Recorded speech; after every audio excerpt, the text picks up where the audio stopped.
kusubiri haki kutoka CCM ni sawa na kusubiri na kungoja mvua inyeshe kutoka chini kwenda juu. Chadema nao hawana meno.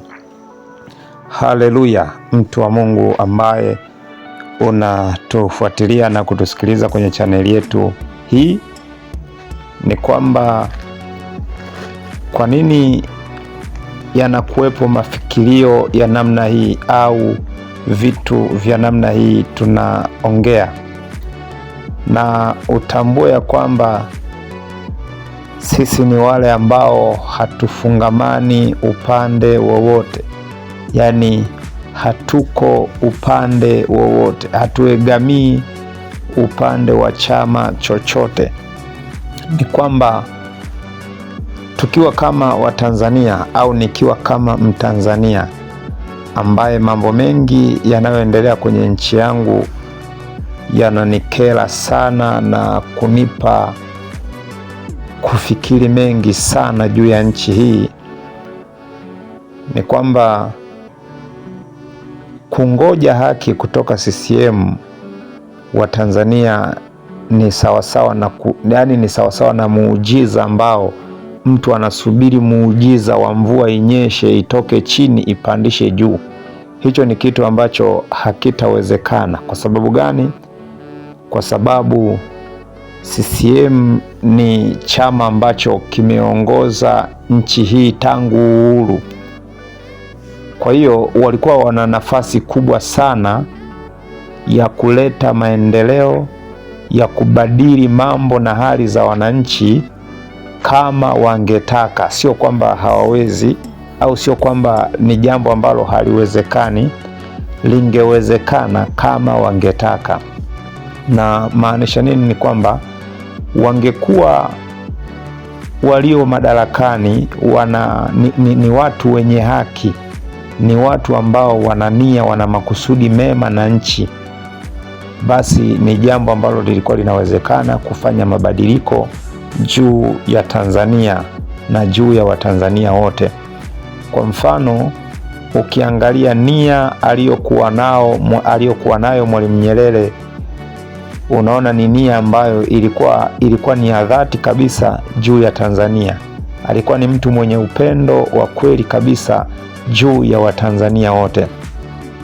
Lakini baada ya hapo tumepita muda mrefu, akaja kutokea mtu anaitwa John Joseph Pombe Magufuli.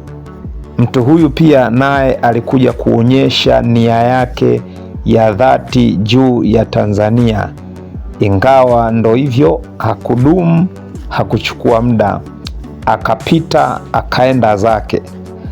Lakini watu waliobaki ambao wamekuwa wakituaminisha juu ya mengi na kwamba ni wema, hao ndio watu ambao wanafanya Watanzania warudi kwenye vilio na masumbuko, mateso, maonezi ya namna nyingi, ambayo kidogo baada ya Magufuli kuwepo hivyo vitu vilipungua kwa kiasi kikubwa sana.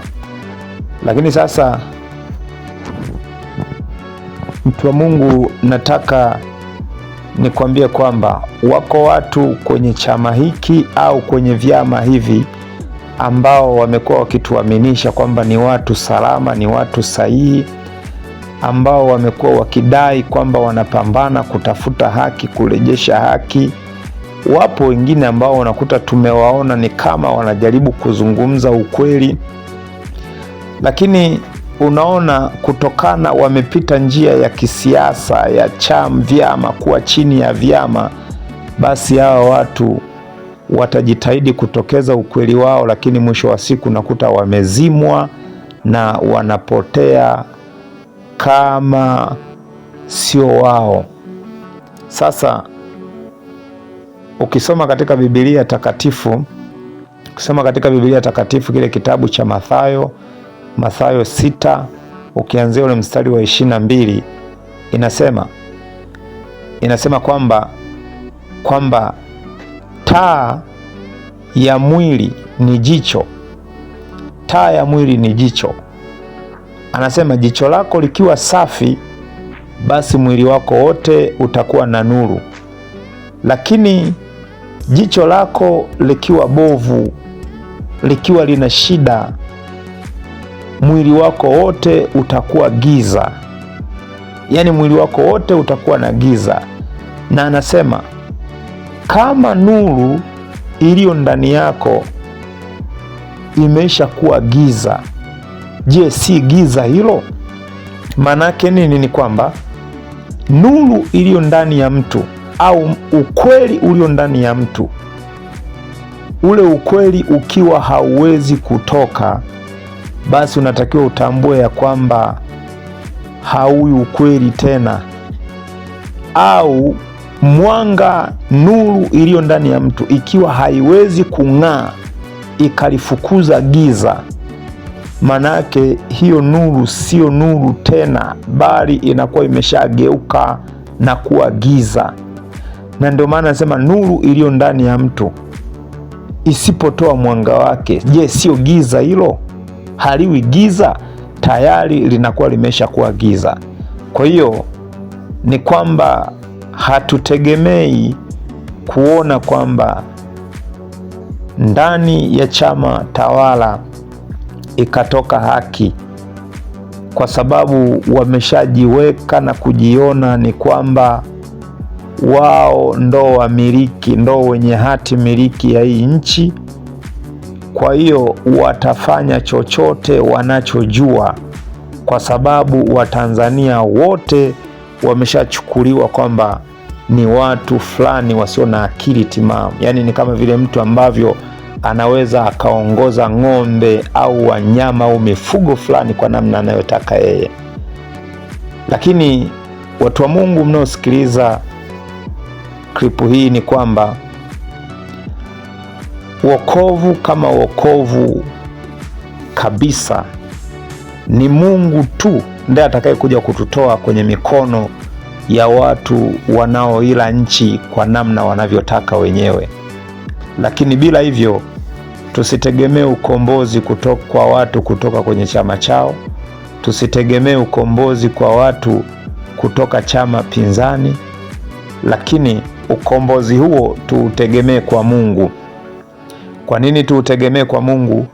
Mungu ndio aweza kutumia watu watakaotoka ndani ya vyama vyao au nje ya vyama vyao na akatuletea ukombozi.